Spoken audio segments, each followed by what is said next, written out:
आवारा कुत्तों पर कब सख्त होगा हिमाचल प्रदेश। कुत्तों के काटने पर सुप्रीम कोर्ट का बड़ा आदेश। शिमला में डरा रहे कुत्तों के काटने के आंकड़े। डॉग लवर्स सुप्रीम कोर्ट के आदेश पर क्यों अड़े। देश भर में आवारा कुत्तों पर एक बड़ी बहस सी छिड़ गई है। सुप्रीम कोर्ट ने आवारा कुत्तों के काटने के बाद सख्त फैसला सुनाया है और साफ कर दिया है कि आवारा कुत्तों को शेल्टर होम में शिफ्ट कर देना चाहिए। सुप्रीम कोर्ट ने इसकी जिम्मेदारी सरकारों को दी है और उनसे जल्द जवाब भी मांगा है। लेकिन अब सुप्रीम कोर्ट के इस आदेश के बाद डॉग लवर्स सामने आ गए हैं। कोई सुप्रीम कोर्ट के फैसले का विरोध कर रहा है तो कोई इस फैसले को इसलिए सही बता रहा है क्योंकि आजकल आवारा कुत्तों के काटने से रेबीज फैलने का मामला ज्यादा बढ़ता जा रहा है। हाल ही में एक मशहूर खिलाड़ी को कुत्ते ने काटा था, जिसके बाद रेबीज बीमारी की चपेट में आने से उस खिलाड़ी की तड़प तड़प कर मौत हो गई थी। ऐसे में हिमाचल प्रदेश में भी आवारा कुत्तों को लेकर चर्चाएं तेज हो गई हैं। राजधानी शिमला से कई मामले आवारा कुत्तों के काटने के आ चुके हैं। कई बार मामला मीडिया की सुर्खियों में भी रहता है, लेकिन अभी फिलहाल हिमाचल प्रदेश में आवारा कुत्तों पर ना तो सरकार ने किसी तरह की सख्ती की है और ना ही नगर निगम की तरफ से ऐसा कोई मास्टर प्लान लागू किया गया है जिससे आवारा कुत्तों के काटने के मामले कम हो सके। पहले आपको बताते हैं कि सुप्रीम कोर्ट ने क्या आदेश दिए हैं और डॉग लवर्स का इस आदेश पर टिप्पणियों के बारे में भी चर्चा करते हैं। फिर आपको शिमला में कुत्तों के काटने के डराने वाले आंकड़े भी आपके सामने रखेंगे और उस खिलाड़ी के बारे में भी बताएंगे जिसकी कुत्ते के पिल्ले के काटने से मौत हो गई थी। देश की सबसे बड़ी अदालत सुप्रीम कोर्ट ने यह साफ तौर पर कहा है कि फिलहाल आप सभी नियमों को भूल जाइए।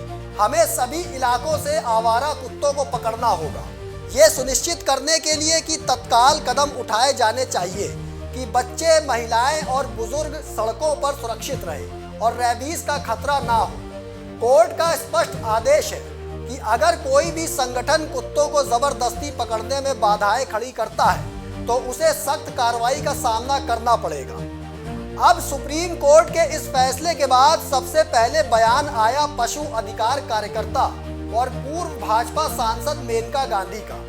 मेनका गांधी ने संसाधनों की कमी के चलते सुप्रीम कोर्ट के आदेश को अव्यावहारिक माना है।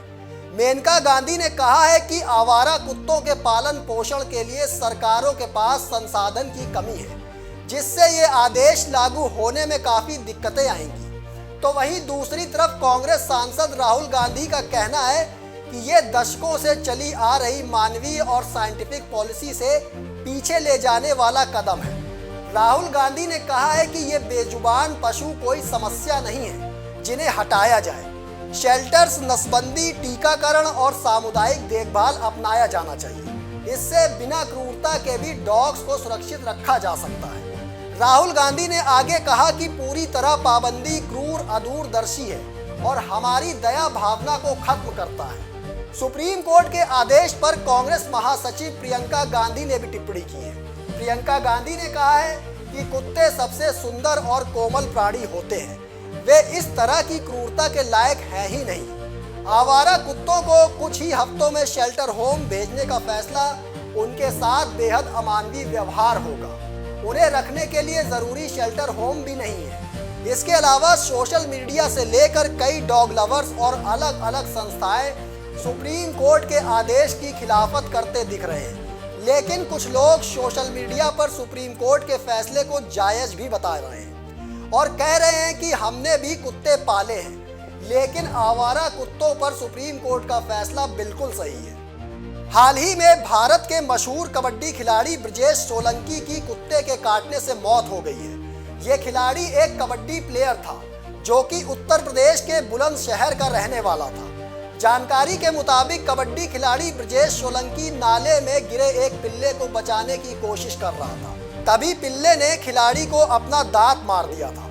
हालांकि खिलाड़ी की लापरवाही ये रही कि घटना के बाद उस खिलाड़ी ने इंजेक्शन नहीं लिया था, जिससे उसे रेबीज हो गया और उसकी मौत हो गई। खिलाड़ी के शरीर में रेबीज के लक्षण दिखने पर उसे अस्पताल में भर्ती करवाया गया था, लेकिन तब तक काफी देर हो चुकी थी और डॉक्टरों ने उसे जवाब दिया जिसके बाद अस्पताल से गांव ले जाते समय कबड्डी खिलाड़ी की मौत हो गई। हालांकि सुप्रीम कोर्ट का यह आदेश दिल्ली एनसीआर के लोगों के लिए है और दिल्ली एनसीआर की सरकार के लिए है, लेकिन हिमाचल प्रदेश के लिए भी ये आदेश काफी मायने रखता है।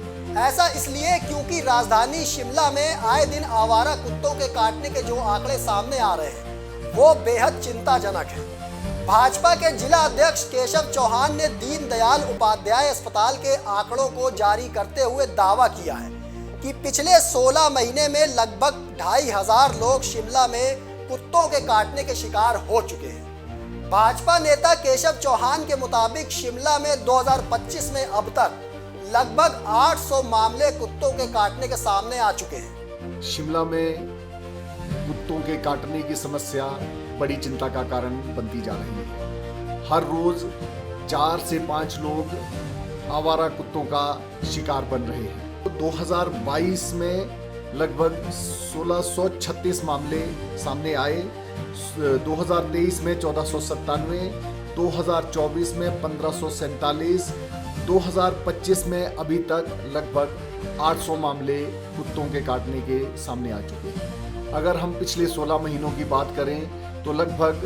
2500 मामले कुत्तों के काटने के शहर में आ चुके हैं, जिसमें ज़्यादातर स्कूली बच्चे, महिलाएं और बुजुर्गों के ऊपर कुत्तों के हमले हुए हैं।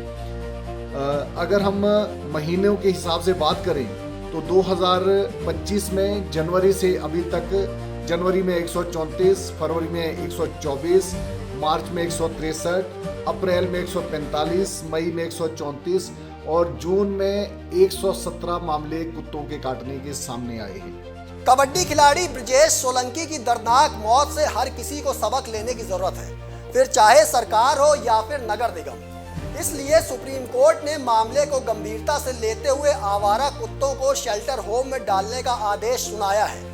शिमला के हालातों को अगर देखा जाए तो सरकार और नगर निगम को इस ओर जरूर ध्यान देना चाहिए, नहीं तो कुत्तों के शिकार बच्चों से लेकर बूढ़े सब होते रहेंगे और ये रेबीज से मौत का सिलसिला आगे बढ़ता जाएगा। दोस्तों, फिलहाल मुझे दीजिए इजाजत, फिर मिलेंगे एक और स्पेशल रिपोर्ट लेकर, लेकिन कमेंट बॉक्स में आप अपनी राय देना ना भूलिएगा। तब तक के लिए धन्यवाद।